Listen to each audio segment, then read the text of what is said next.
Well, hello. This is Karin Zoe Lee, and you're listening to Lotus Moon Productions. Welcome to the Wrastlin Wrantz project. Whatever the promotion, we're here to learn and discuss. So sit back, relax, and enjoy the next 45 minutes of wrestling discussion with your host, Shugo Hanasaki.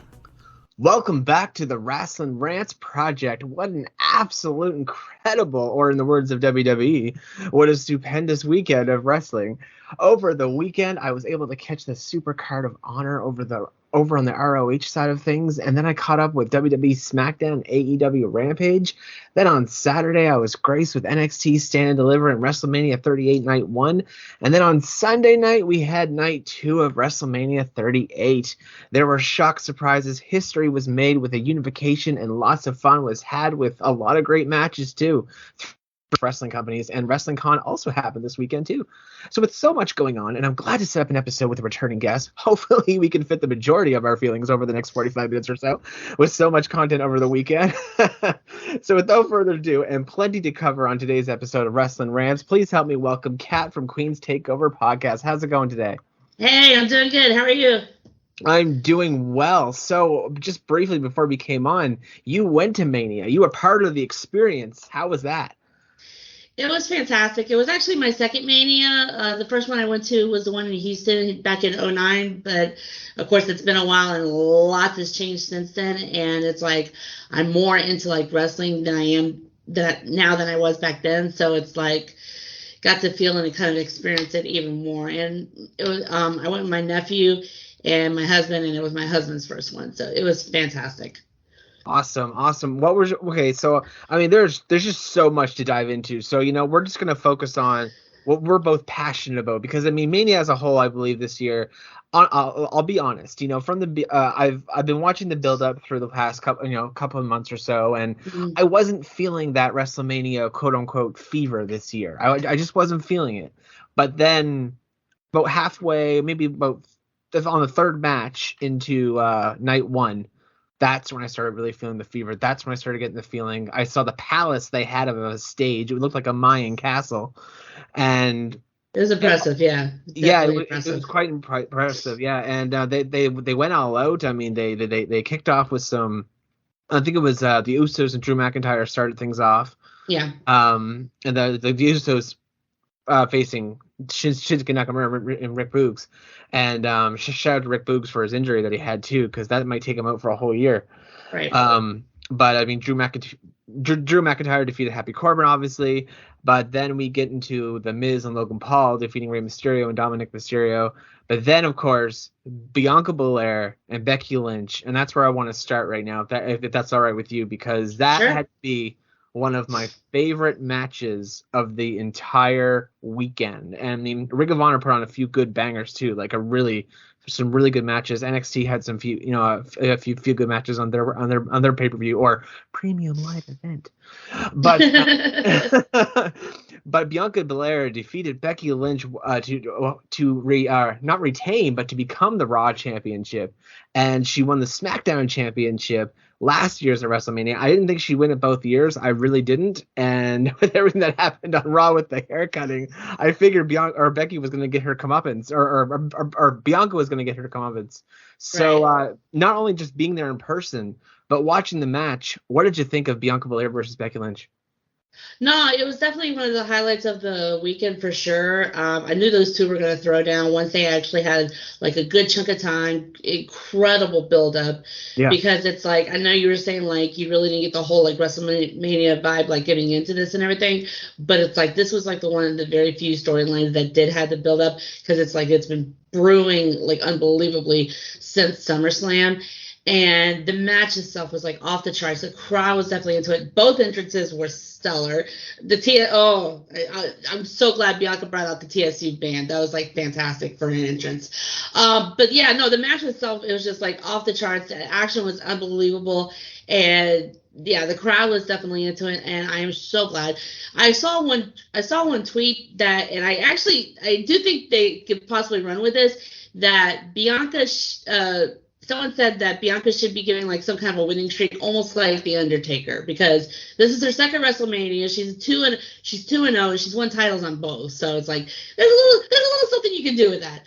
But but yeah, it's like I kind of saw like someone had to beat Becky eventually for the title, and one of my co-hosts, Jolie, it's like she was kind of looking forward to Becky losing only so we could see like the crazy Becky come out, just like and just kind of see what happens with her after that. But no, I'm so happy, and it's like, yeah, it was Bianca's time to get back on top. Absolutely, it was, and I'm glad that they recovered from the 26 seconds she lost at SummerSlam last year. Yep. Yeah, and I'm glad they recovered from that. And again, it was a long build. And I do have to say, I got to point out one thing. I know it's just off track from the Bianca Belair and Becky Lynch, but sure. There was Drew McIntyre and Happy Corbin, and when you were talking there, it reminded me about you, like when you were mentioning the streak for Bianca Belair and potentially going forward and being undefeated at Mania. You know, I'm all for it if they want to do that. I really am. Right. But it made me think they were going on and on about how Happy Corbin hadn't been pinned in 5 months since December. And I was like, y'all realize that Happy Corbin, the end of days, has never been kicked out of ever. And then Drew McIntyre kicks out of it for the first time in history, and they don't mention it on commentary. They don't mention it on WWE. They don't mention shit all about it. And I was thinking here, I was like, you've had 8 years to build. You've had a finisher. Pardon my sniffles there. I have a bit of a cold. Oh, yeah, you've had 8 years to have that streak there where nobody, even if Happy Corbin has lost a match, then nobody kicks out of the end of days. And then Drew McIntyre kicked out of it because when Happy Corbin hit it, I thought that was it. I was like, that's over. Oh my God, he won. He beat. Oh, go ahead. Go ahead. No, that was like one of the first things I noticed and everything, because when he hit it and then Drew kicked out, I was like, oh shit, first time ever. Yeah, and imagine the build around that if it had been like mentioned and over the last few weeks, the last few months. Just imagine if commentary had made that relevant. Like you've made everything relevant. You've said stupendous like 80,000 times, but you can't mention that nobody's kicked out of the end of days. But anyway, That was just a little. Something that really bothered me over that pay-per-view.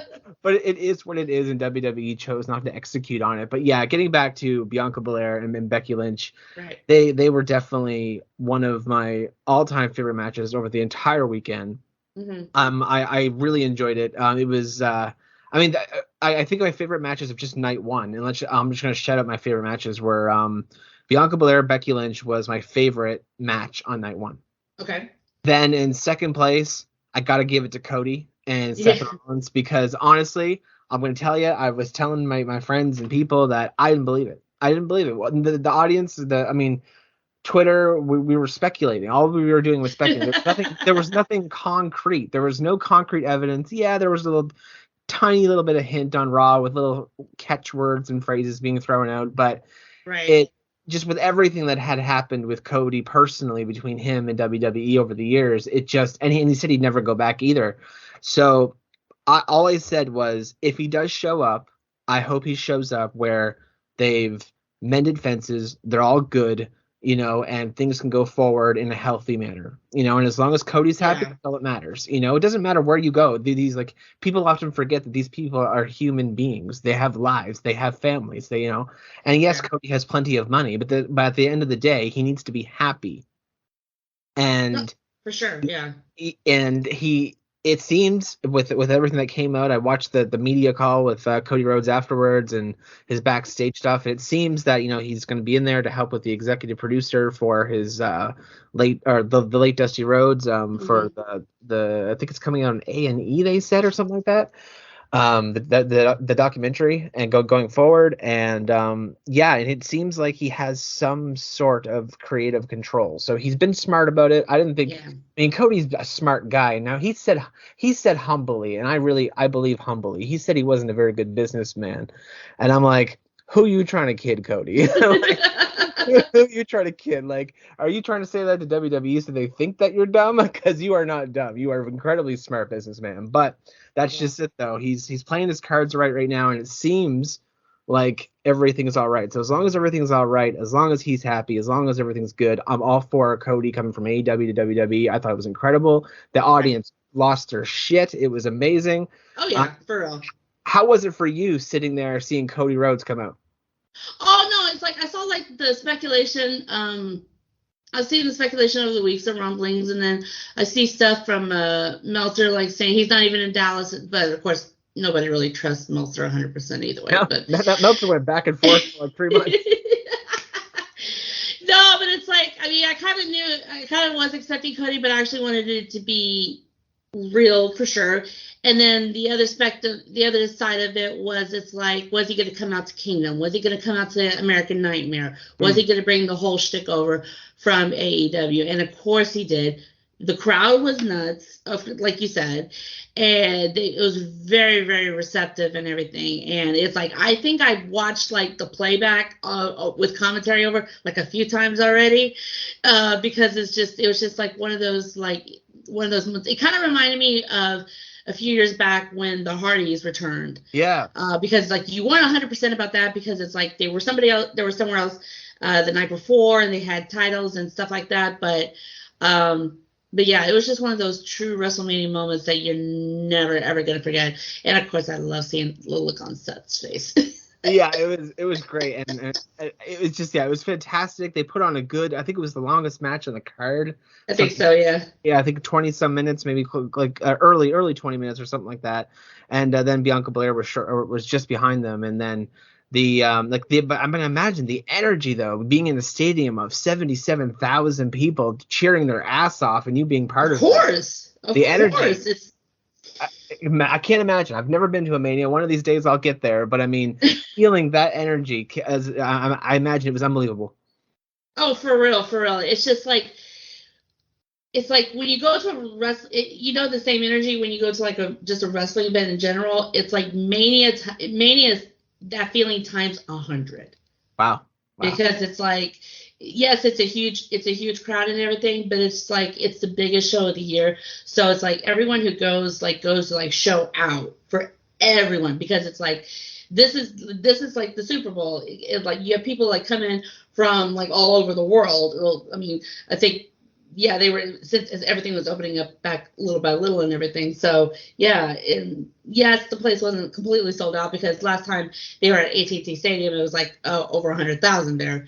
But still, it was just like the crowd and the energy is just like off the charts. Yeah. The Dallas crowd certainly knows how to put on a show and put on energy.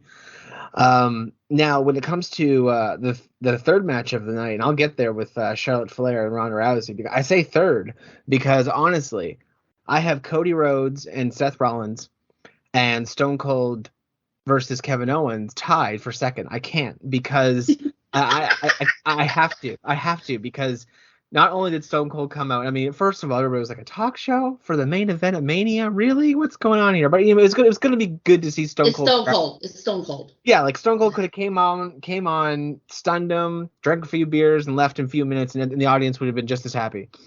But the fact that they were putting in no holds barred, so they hid the weaknesses and they showed the strengths where Stone Cold could get away with certain things. But he took a few hard bumps. Especially he did. Ouch. Yeah, and it ended in so we get Kevin Owens, Stone Cold go back and forth a little bit. Stone Cold just sits there, says, 5 seconds. These people are going to be calling you an asshole, and it was beautiful. It was classic Stone Cold. I felt like a kid again, and then all of a sudden we segue into a no holds barred match that lasted at least 10 minutes or so, or something like that, and maybe closer to 15. And they went around the arena. They went up to the stage. They went into the audience, and just seeing Stone Cold it was just like, again, he looked great. I mean, obviously he was a little slower because we were all a little slower at age. I mean, my body doesn't move like it used to, and I'm only 32. Yeah, mine neither, and I'm older, yeah. Yeah, but Stone Cold goes out there and he puts on an absolute main event for sure, and the audience just ate it up. It was fantastic, and just the fact that 19 years he wasn't able to retire on his own terms. And this time he was able to retire on his own terms in his own state with his own victory. So I thought that was the most magical way to come to a conclusion of his career, because he deserved it. And, he didn't deserve. Stone Cold Steve Austin is one of those characters that just, I mean, nobody deserves to have an injury take them out.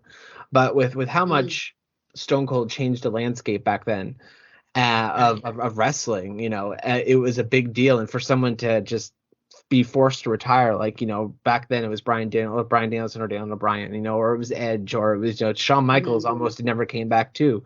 So I mean, and the list goes on, right? And so, but for him to come back 19 years later and get that clarity, get that closure was just absolutely amazing. So that's why it's tied with second for me. But storyline alone, that's the whole, that's why Bianca Belair and Becky Lynch get that number one spot for night one for me, because they had that long-term booking, and most of what I'm feeling right now is a nostalgic boost, and that goes a long way. But honestly, in a nutshell, I was so happy to see Stone Cold just be Stone Cold Steve Austin and have a great match segment and make me feel like a child again. How was it for you? Oh my gosh. The way everything turned out was very unexpected, because it's like, just like everybody, I was like just anticipating him like coming out, doing the talk show, like getting maybe a little pushing session with Kevin, and then a couple of hits and a stunner or two, and then drinking beer, like you read. But it's like when they were actually talking about like a match, no holds barred, and then he was like saying, "Give me a ref," and I was like, I'm about to see Stone Cold have a match. This is crazy. It's 2022. I'm about to see Stone Cold in person have a match. Unbelievable. Because it's like, he was at the last Mania that my nephew and I went to, but he had just gotten inducted. Yeah. So he just came out for a hot second, rode his ATV around, and then went back. I forgot if he had beers or not, but he probably did. But anyway, yeah, it was just like one of those things, just like you never thought you'd get to see in your lifetime. And it was just absolutely incredible. Yeah, of course, like you said, he's older, a little bit slower and stuff like that. But no, it's like he went out there, you could tell he was like, he had built himself a little bit up for it and everything, because he took the bumps, he took the hard suplexes outside of the ring and everything. But he showed out, and more props to him, and in his upper 50s and everything. More props to him. But that was the best way to send everybody home night one. Yeah. If it wasn't for, I mean, in my opinion, if it was just a talk show kind of thing, then I imagine it should have been in the middle of the show. But the fact that it turned into a match, yes, absolutely, main event of night one, because I mean, we had such a crazy main event on night two. But I do have to shout out, as much as I dislike Logan Paul's stuff in reality, I must say that I have to give a shout out to his wrestling ability. He really put the time in, and he showed that he could wrestle with the best of them while in that match. So I thought, I had to shout it out. Gotta give the man props. Yeah, it's like you could tell he'd been training. He did, excuse me. He did, yeah, it's like he showed out with the wrestling, so he'd been putting in the time and the effort. Now, those who saying he was better than Bad Bunny, please. No, Bad Bunny is better. Way better. Please. I can tell you, he did know how to piss off a crowd. Did he ever? For real, with all the Eddie Guerrero stuff, it's like, no, your Texas privileges are revoked. Get out of here with that. Get out of here with that bullshit. No, no. You don't come in. You don't come to a WWE event as a newbie, your very first match, and like do the Three Amigos with and the Eddie Guerrero stuff. No, bye. Get out of here, fool. Yeah, it was, yeah. And then, but you know what though? The Miz and Logan Paul being in a heel team, and the Miz turning on Logan Paul at the end was icing on the cake. I did not see that coming. I didn't see it. I'll accept that. Yeah, just if you watch it back on video, you see Miz's face just slowly turn, and Logan Paul is just oblivious and in his happy place. He's looking not even looking at the Miz, and it was just executed perfectly. And I don't know if that makes Miz go face or heel or whatever, but either way, that was a great moment, and Logan Paul put the work in. So, and he definitely knew how to work a crowd when he started doing the Eddie Guerrero stuff. I was like, oh, you ass, like, you know how to do it. That's where you do it, my lord. Like, he certainly pissed a lot of people off. The other match that I want to shout out, and I mentioned it earlier, for third place was Charlotte Flair and Ronda Rousey. Now, I was a little surprised. Charlotte Flair retained. I was really, I was a little surprised. But I wasn't disappointed. I thought they put on a really good match. I mean, Charlotte Flair, again, it continues to have chemistry with everyone. No matter what you think of her, it is true. Yeah. She's one of the best female wrestlers out there. She can mix and match with any wrestler she's given, and she could put out a great match. But she defeated Ronda Rousey. I mean, Ronda had the match won a couple of times. But what did you think of Charlotte and Ronda? It wasn't one of my favorite matches. It felt like more of a brawl than an actual match and everything, because these two women have been going back and forth over the weeks and absolutely hate each other. But that's with the chemistry and everything. It was like, Ronda was close a couple of times. Thanks, ref. Yeah, and so it was good. It was okay. It wasn't one of my favorites. And Ric Flair, get your eyes checked. He tweeted out that was like the greatest women's match ever. Please. No. Please. Not even close.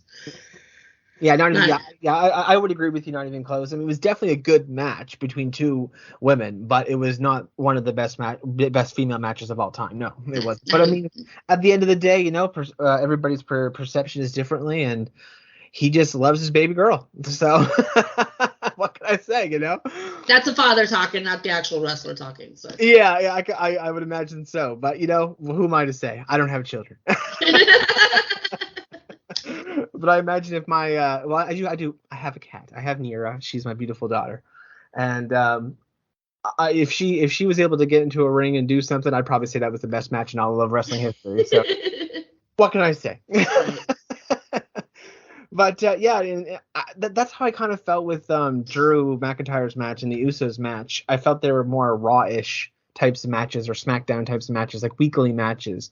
But it was not necessarily a bad thing. It was two matches that kind of warmed up the crowd, and then things got started, and then we got serious. That last half of night one was just straight fire. It was just a lot of fun. I ended a night one. I was like, damn, that was a lot of fun. Like, I had a lot of fun. That was just night one.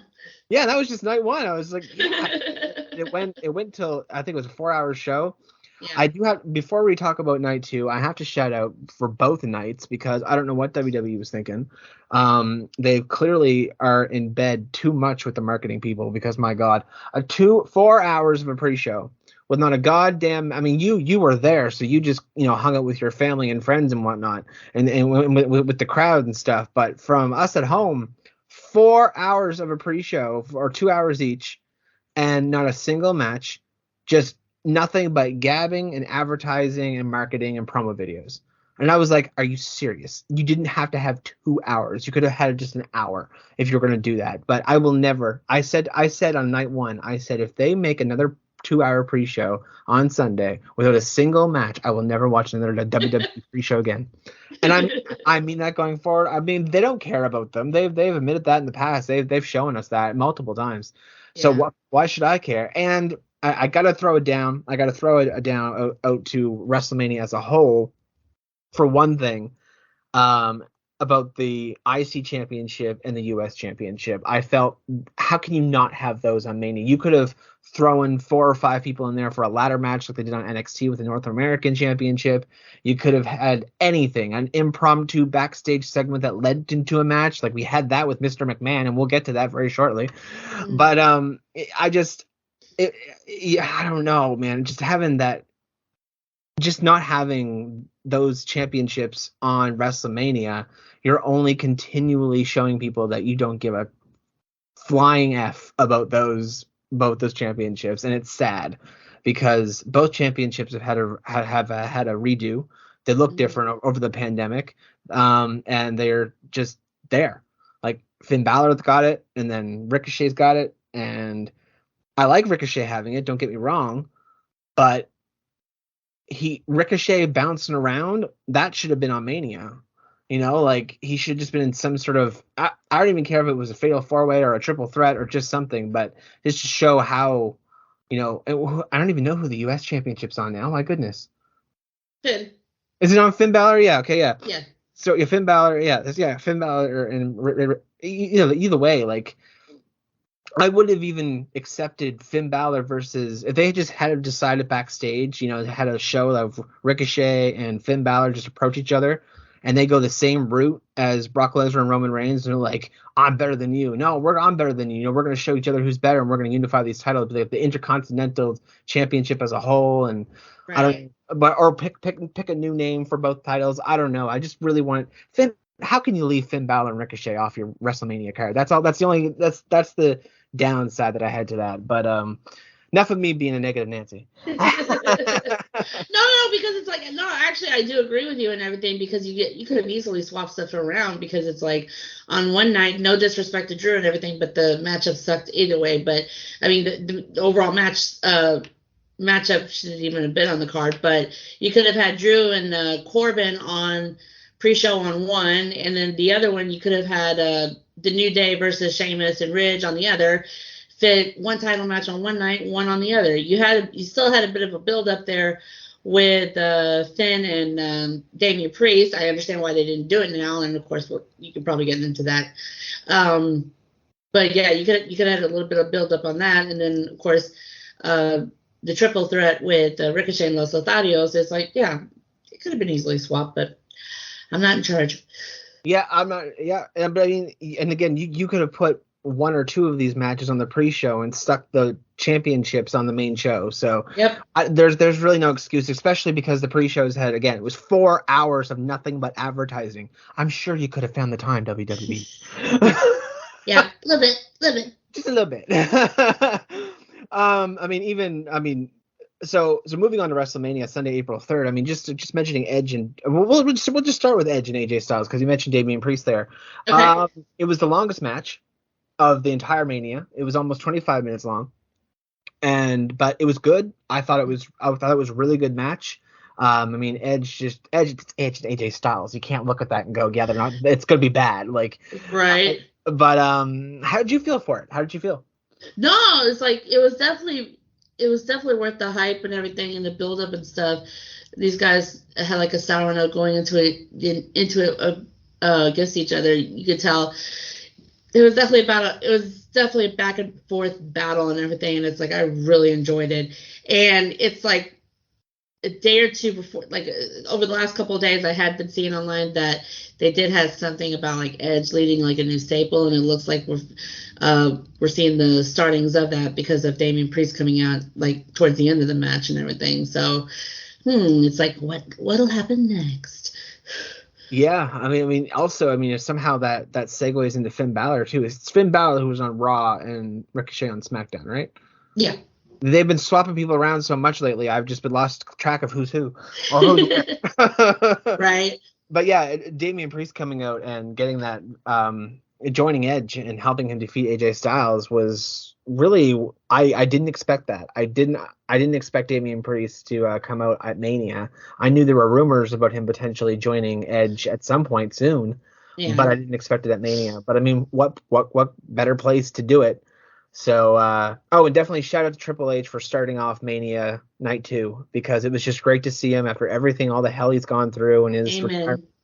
And it's really sad to see it that, again, another wrestler that has been forced to retire, because he was supposed to be at Mania this year. There was plans for it. There was, I think the rumor was that he was supposed to be Cody's opponent. That's what I heard. And that would have made perfect sense, and that's why it was Seth Rollins, because Seth Rollins, Triple H, and the pedigree and everything like that. So that's of course, that storyline kind of goes there. I mean, it's a huge stretch, and if you're really paying attention to things, you'll get it. But either way, Cody Seth was great. But we've already talked about that. But it was Edge and AJ Styles was a really good match, and I can't wait to see what comes from this. I really can. I mean, maybe we'll see AJ Styles and Finn. Maybe team up, yeah. I mean, that's kind of Bullet Club-esque from New Japan. So versus Edge and Damian Priest, I kind of like that dynamic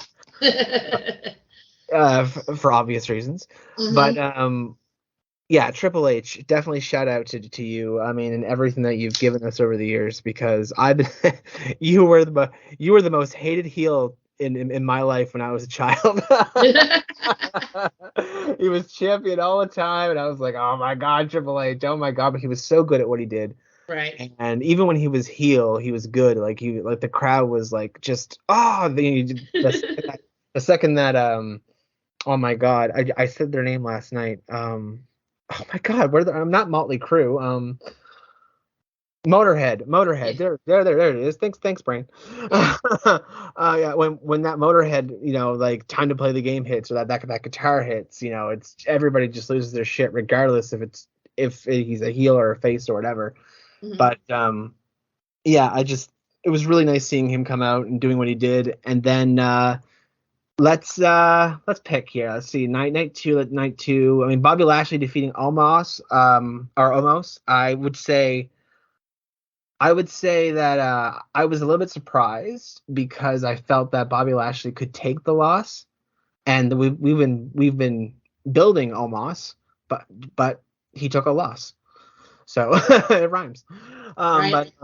But unfortunately he took a loss in just under 7 minutes, and I mean, hopefully they'll recover him and he'll defeat other people, but I don't want him going in the ring and defeating jobbers. He doesn't need to. He's 7'3", for God's sakes. He could take out the best of them, and maybe he'll get that victory back at WrestleMania Backlash. Who knows? Yeah. But I will say the fun really started for me, and the first match of the night was RK Bro, by the way. Just defeated the Street Profits and the Alpha Academy, for those who are listening. Okay. And it was triple threat. And yeah, it was good. It was a lot of fun. And the snakes and actually you didn't see them. I don't know if they show them. How does it look when it comes to holograms being in the crowd? You don't see them, do you? You don't see them. Oh, you don't see them. That's only for the TV. Yeah, I was wondering if they came up on the Titantron, but no, they just so the crowd doesn't see them at all. No. I mean, it's like in the middle they have like the big screens up, but it's mainly like for the Street Profits they just had like a bunch of solo cups, and then of course it's like RK Pro. They had the RK Pro symbol and everything, but yeah, no, you don't see the holograms and all that. That's only for if you're watching it on TV. Yeah, that's what I thought. Yeah, well, Yeah. they did definitely throw down a good triple threat match. I was sitting there, I was being a little shit. I was watching it, and I was like, this is a triple threat match with no disqualifications. Why the hell are they putting their hand in the ring going, take me in? There's no DQs. Just jump in. What's the ref gonna do? You can't do that. Yes, I can. There's no disqualifications. Exactly. Yeah. All of them were just like tagging even Randy Orton, just holding on to onto the white little string that you're supposed to do. Hold on to that, being his best self. And I'm just like, just jump in and RK over everybody. You're not going to get disqualified. What the ref's going to do? Right. But yeah, I was just being a little shit. I was just laughing at that. But the true fun for me really started, and I've never been a fan of Jackass. I've never been really much of a fan of Johnny Knoxville, but I got to say the build between him and Sami Zayn has been hilarious. And once they made it an anything goes match, I was like, oh yeah, this is going to be fun. And fun it was. I had such a blast watching that match. It was just so much fun. There was things from everywhere where at the point I have come up with something that all wrestling fans can unite with from every promotion. Whether you like WWE, whether you like New Japan, whether you like Ring of Honor, whether you like AEW, whether you like Impact, or you like the Mauler, it doesn't matter. Whatever wrestling promotion you like, there's one thing that everybody in this world can agree upon, and that is how insane Under the Ring is, because you can find anything under there. It doesn't matter what promotion you're under. You can find leprechauns under there. You can find kendo sticks. You can find tables. You can find thumbtacks. You can find the Pee-wee dude. You can find you can find mouse traps. I mean, the WWE's got a rat problem now. Well, there's my rats everywhere. But it was just the point is that any wrestling promotion you can find anything under that ring. Who built that mousetrap? That's what I want. That's what I want to know. Who built that big ass mousetrap? Yeah, it was probably Johnny and his crew, to be honest. But I mean, yeah. Did you have fun with it? I mean, it's like I had to step away for a couple of minutes at first at the beginning of the match, but it's like it was definitely a lot more fun than I thought it would be and everything. It was like silly, and it's like jackass episode all wrapped up in one match and everything. So, but it's like you can tell it's like Johnny was having a lot of fun with it, which of course he usually does and everything. And then he brought the crew. It's like anything goes. It's like, so of course it's like bring out the toys, bring out the crew, brought out everything. But he had fun with it and he got a win. Yep. And he was somebody that I picked in our little we have a small prediction league. And Johnny Knoxville was on my point list, and I just knew it. It meant all the sense in the world. So I mean, it was just fun. It was just a fun match to watch. Now, pardon me there. When it comes to the Fatal 4-Way Tag Team match with the women, Sasha Banks, Naomi, Queen Zelina, and Carmella, Rhea Ripley, Liv Morgan, Natalya, and Sasha Banks, 8 incredible women with great talent. And I said before the match, when they were all coming out, I said to my friends who were watching, or my partner and our friend, and I was like, please, for the love of God, WWE, give me 15 minutes. Just 15 minutes. I don't care what happens in this match. I don't care who wins. Just give me 15 minutes for these 4 teams. And if you give me anything less, I'm gonna shit. I'm gonna shit all over you. I don't like you.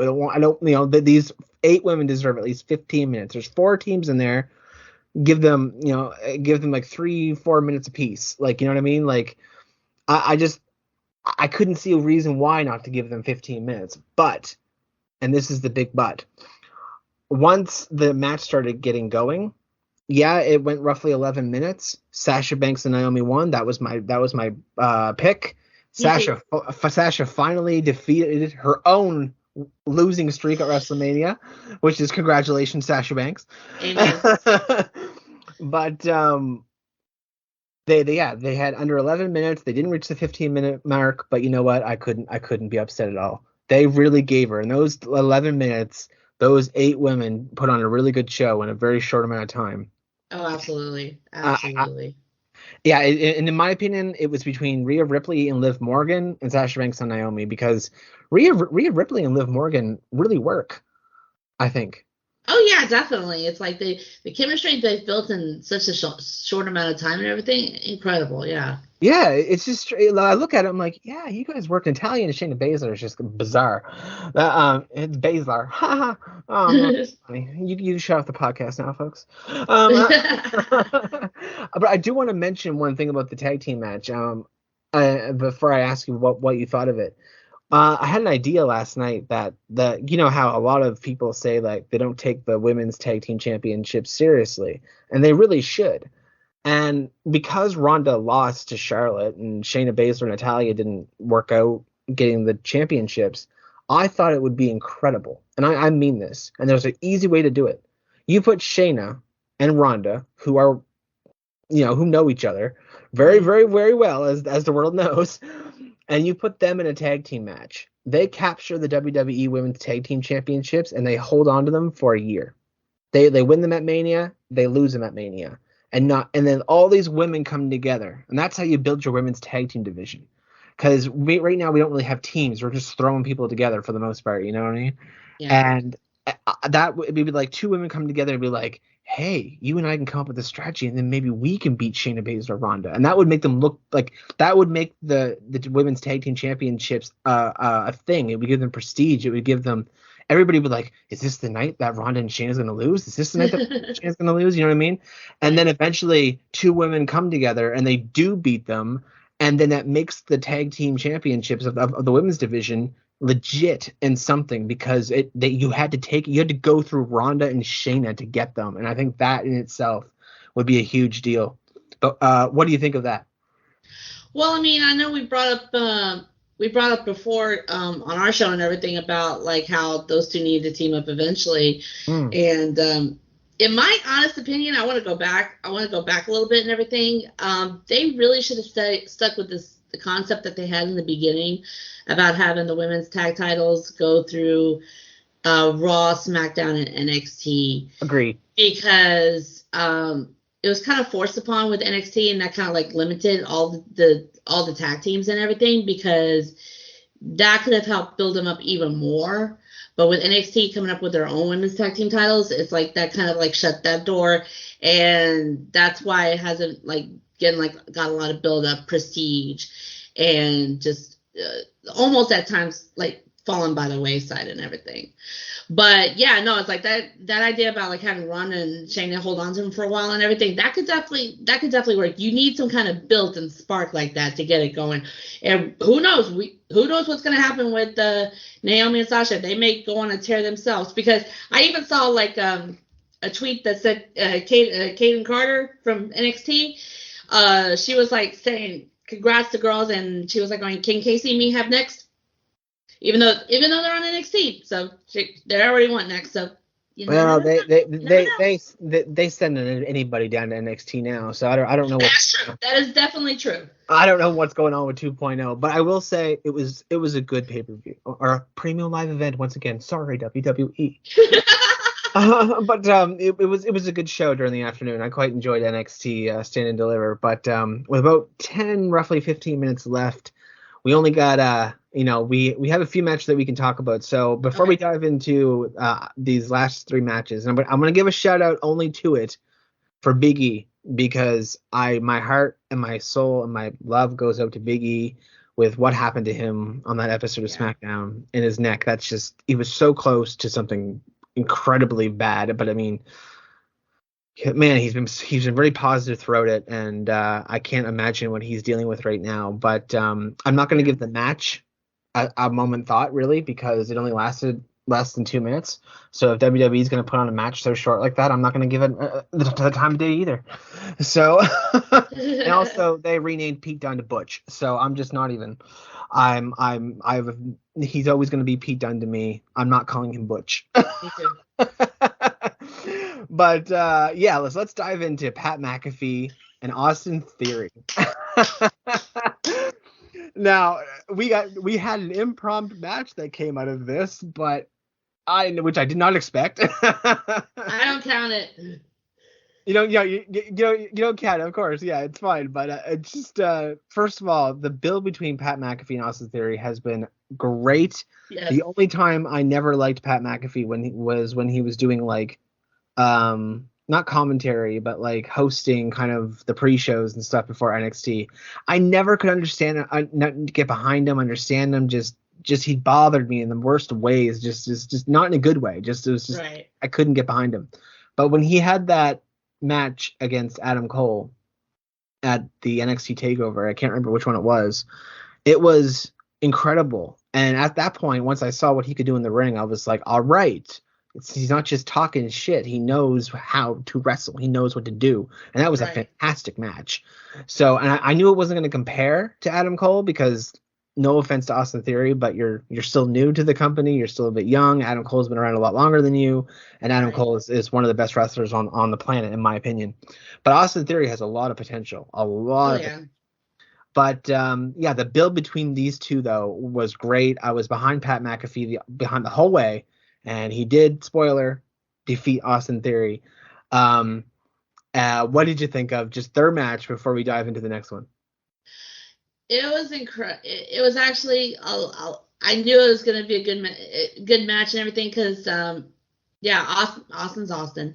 And, but it's like, you knew Pat, he's got the ring he's got the ring, his own ring at his house and everything. You've seen him in NXT a couple times.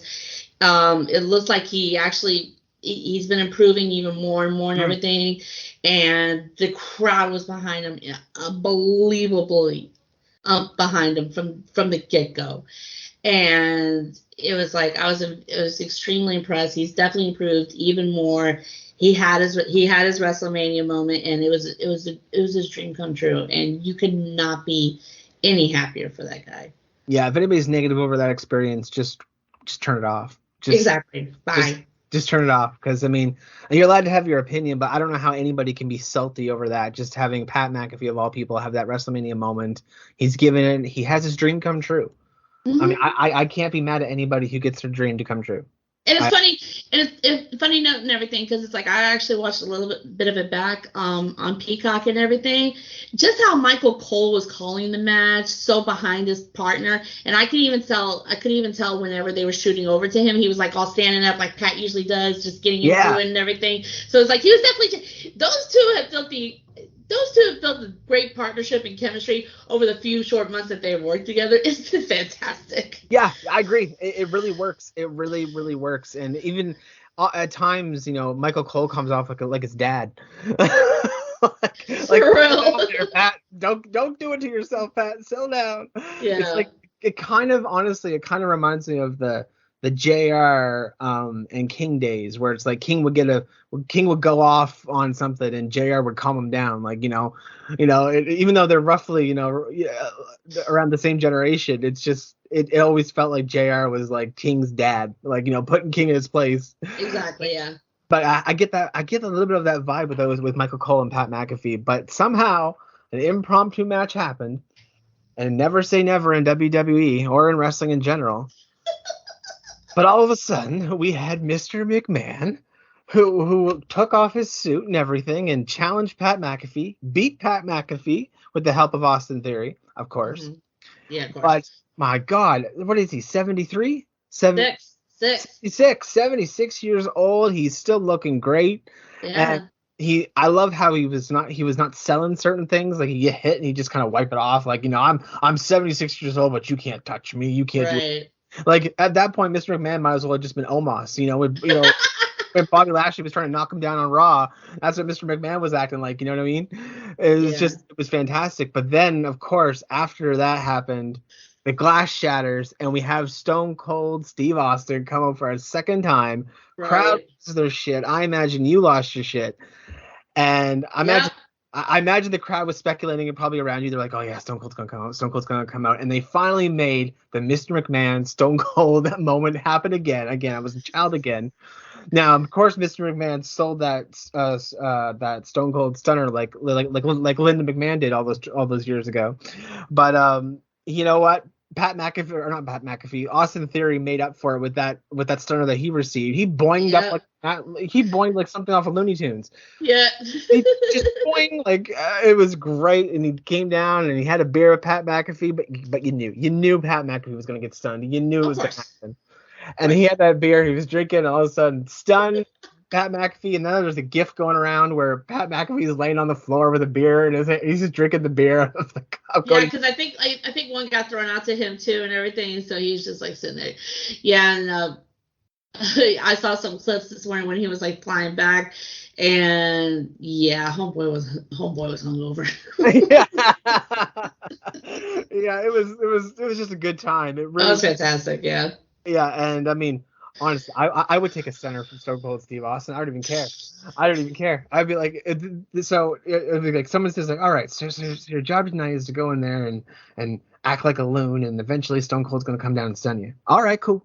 Like, part of my resume, stunned by Steve Austin. Perfect. But yeah, it was a lot of fun with that segment, and I didn't expect Mr. McMahon to go up against Pat McAfee, and even though he lost, everybody won, I think, in that scenario. Amen. But yeah, let's use this last 5 minutes to cap off WrestleMania Night 2, which was Roman Reigns versus Brock Lesnar for the Unified Championship, which we're going to be seeing soon. There's not going to be two belts, but rumors are we're going to be getting another belt. And both shows, I don't know how they're going to do it. We're going to figure. I don't know either.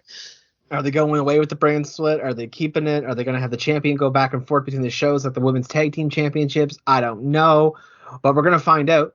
But Roman Reigns did defeat Brock Lesnar by pinfall. Of course, he cheated a little, hit him in the balls when the ref wasn't looking. Yeah. But what did you think of the main event? No, the main event was good, and yeah, it's like after all the build up, all the craziness and everything, it's like those two definitely went at each other.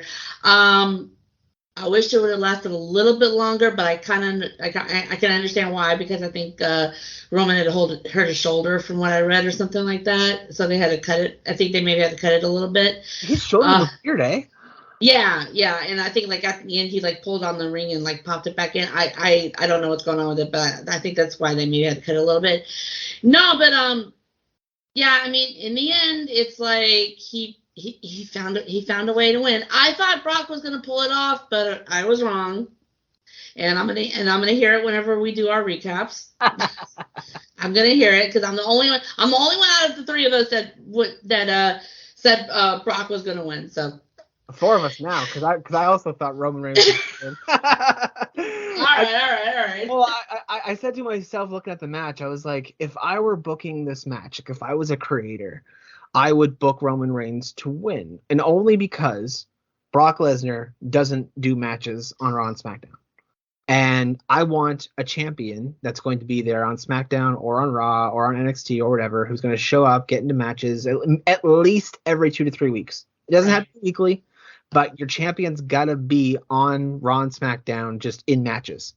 Not necessarily, and that's why, and Brock Lesnar hasn't done that. I mean, we've already gone through. I mean, by the way, for the record, this Lesnar character has been the best Brock Lesnar I've ever seen in my life. Yes. I love it. Yeah, it's been superb. It's been amazing. Brock looks like he's having the time of his life. And it just, but we've already been down the road where Brock Lesnar's champion and then he's not on TV for 2 to 3 months. Yeah. And with them not giving any care to the mid-card titles, we need the championship there, or we need the women to carry the company, which, for a fair amount of time, I believe the women have or were carrying the company, because the WWE to this day still has the hottest women's division, except if you dive into Stardom over in Japan. But in Western culture, WWE definitely has the best women's division, in my opinion. Amen. But yeah, when it came to Brock Lesnar winning, I was just like, okay, he's the unified champion. All right, well, what do we do with him? Is he going to wrestle on Raw? Is he going to wrestle on SmackDown? I don't think we're going to make him do that. So I would rather see I would rather see Roman Reigns come out and just be in matches, and then eventually go into a feud at the next pay-per-view, and so on and so forth. Yeah. And also, again, he was almost 600 days, and he will be 600 days when it comes to SmackDown, I think. I don't know how long he's had it for. We could figure it out, though, real quick, if we just break the fourth wall and go online. 5-something, I lost track. Technology is amazing. 561, I think? Yeah, 582 days. So it's not SmackDown. It's another 2 weeks. But let's just hope to God that his shoulder is fine and not another Raw repeat happens, where it's Finn Balor wins it and then vacates it the next night. So let's not hope that, because the same thing happened to Finn Balor. He popped his shoulder, and his shoulder came out. He popped it back in the match, finished the match, won it, then he had to vacate it due to a shoulder injury. Well, Roman Reigns got a shoulder injury, and he popped it back in during the match. So history repeated itself 4 years ago. So I don't know. We'll see. It's hard to believe the Universal Championship's only 4 years old.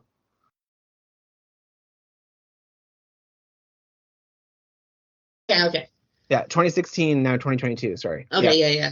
Roman Reigns has had it since 2020, my bad. But yeah, it's just, I really hope Roman Reigns is healthy. I hope that his shoulder is fine. Like, it was just like a setback, because I know there's many times where, you can dislocate your shoulder, you can pop back in and you're good, So, or you take a few weeks off and you're fine. So let's just hope like it's minimal damage. But I enjoyed it. I do agree with you that it could have had a little bit more time. But it did what it had to do. And Roman Reigns finally defeated Brock Lesnar, the thing that he wasn't able to do. So there was something there. Yeah. There was something there for the audience to bite with, to go, okay, this guy hasn't beaten Lesnar yet, and Lesnar continues to beat him. All right, let's make it personal. Roman Reigns is going to do whatever he has to do. And he's really, really come into this godlike character. Now, there was speculation about The Rock coming out at the end of Mania, and I know the audience would have lost their shit if The Rock had came out after Roman Reigns had won. But I don't know where they're going with it. But the only thing I had a problem with that was, I was like, okay, The Rock comes out and kind of sets up for the next Mania, if the rumors were true. Right. Is that going to mean Roman's going to hold on to it for another 365 days? And I was thinking to myself, and I was like, that as long as they have good feuds set up in their mind, which WWE creative has shown that they're not really long-term bookers when it comes, they kind of book on the fly, So I wasn't really feeling safe with that, But at the same time, if they were just able to make Roman Reigns have good matches throughout the next year, then it would have been okay by the time Mania came around. But maybe we'll do it at SummerSlam. The option is still there. I mean, Who knows what could happen? But it It was a great Mania. I really, really enjoyed myself. I enjoyed it a lot more than I thought it would. And I mean, you were part of it. You were part of the energy. You were part of the electricity. You were part of the experience, which is incredible. And that's just, it's, I can't say I'm not jealous. But we'll wrap things up there, though. But shout out your top two matches of night one and top two matches of night two. Night one, Seth and Cody and Bianca and Becky. Yep. Night two, Edge and AJ and Pat and Theory. All right, cool. Well, nice. Good shouts indeed. And as I said before, we'll wrap things up there. Thanks to everyone who continues to listen to the podcast. If you want to hear your voice on here and rant about wrestling like the rest of us, then simply send me a PM on any of my social media. Before I pimp out my social media, though, Kat, please be a dear and pimp out Queen's TakeOver podcast so that people know where to find you and all your excellent content. Before I do that, I do want to add one thing because I know you said earlier that you did watch Supercard on Friday. I did, yeah. It was just. I was actually there. Oh, you were there too? I was actually there too. So I wanted to add a quick thing. Samoa Joe, I practically blew out my throat. And Briscoes and FTR, one of the best tag team matches I've ever seen in my life. Agreed. That is a great place to end it right there. I'm glad that you said that. I wasn't aware that you're at the Ring of Honor special, but I mean, again, we only got an hour, and there's so much to encompass, and I have hopefully another podcast scheduled this week to talk about more wrestling, but it was just an absolute insane amount of wrestling this weekend. I think absolutely. If you add on Raw later on, it's going to be like 20 some hours of wrestling that I've watched this weekend, and I'm just like, I'm alive. I swear to God, I'm alive. No, but Queen's TakeOver. You can follow us on Twitter at QT Bowdown. We do have new episodes released every Tuesday. We do have a new episode coming out tomorrow. It was actually pre-recorded because of recording schedules and availability. So our WrestleMania and Stand and Deliver recaps and all that will actually be coming out next Tuesday on the 12th. And of course, I'm going to have a lot of stories from my whole weekend in Mania because it's like 4 days. Because it's like I was at Control Your Narrative Thursday, Supercard on Friday, and then Mania over the weekend and everything. So it's like, of course I'm gonna have all my stories. And then we're available on you can catch our show on Apple, Spotify, Pandora, iHeart, wherever you find your audio stuff. Perfect. And my goodness, you are at another wrestling event too. At least I was watching it in the comfort of my own home. You were on your feet for most of it. You got your exercise this weekend. Yeah, we're not going to go there. All right. And as for our social medias, you can find us at SoundCloud under Lotus Moon Productions, Facebook under Lotus Moon Productions, Twitter under Lotus Moon Prod, Lotus M Productions on Instagram for the music side of things, and you can search us on YouTube under Lotus Moon Productions. With that, this has been LMP with Wrastlin Wrantz. Please be kind to one another. Take care, and we're signing off.